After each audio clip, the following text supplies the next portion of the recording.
খালে দুই গুৰু নষ্ট বৰ্তমান যুগত প্ৰায় হৈ আছে এনেকুৱা। সেইকাৰণে আজি ছাত্ৰ ছাত্ৰীও মানে শিক্ষকক মানে নমুনা হৈ গ'ল। কিয় নমুনা হৈ গৈছে? একোজন শিক্ষক বা গুৰু কেনেকুৱা হ'ব লাগিব, যে নিজক যদি গুৰু সজাবলৈ যায় তেনেহ'লে সেই গুৰুৰ চৰিত্ৰ কেনেকুৱা হ'ব লাগিব, ছাত্ৰ ছাত্ৰীৰ আগত সেই গুৰুজনে কেনেকৈ থাকিব লাগিব, ছাত্ৰ ছাত্ৰীৰ ঘৰত গৈ এই মানে এইবিলাক মানে অখাদ্য খাব নালাগিব পিতৃ মাতৃৰ লগত। দুই গুৰুৱে যদি বেয়া হৈ যায় কেনেকৈ হ'ব? আৰু বৰ্তমান সময়তো তিনি গুৰুৱে বেয়া হৈছে। শুদ্ধ ধৰ্ম নিদি অন্ধ ধৰ্ম।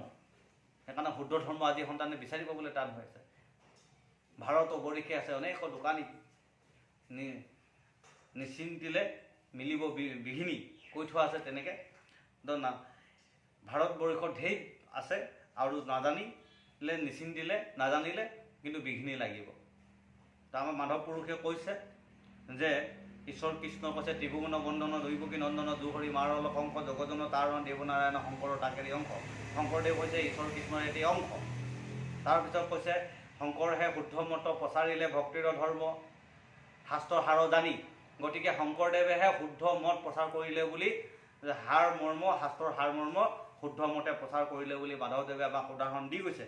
তাৰ পাছতো আমাৰ লোকে আজি শংকৰ মাধৱদেৱৰ এই আদৰ্শ ল'বলৈ টান পাই আছে। তেওঁলোকক লাথ মাৰিব বিচাৰিছে।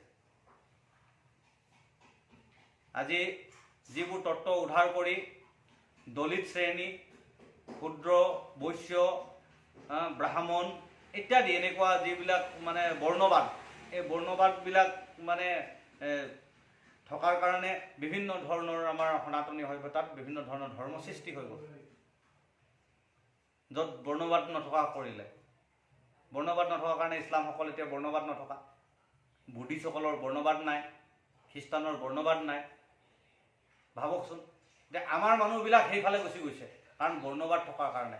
কালি পৰহি আকৌ দেখা পাইছোঁ যে ক্ষুদ্ৰ কুলৰ মানে এজন লোকৰ হৰ বোলে ব্ৰাহ্মণ কুলৰ ঘৰৰ আগেদি দিব নোৱাৰে এতিয়া দাহন কৰিবলৈ।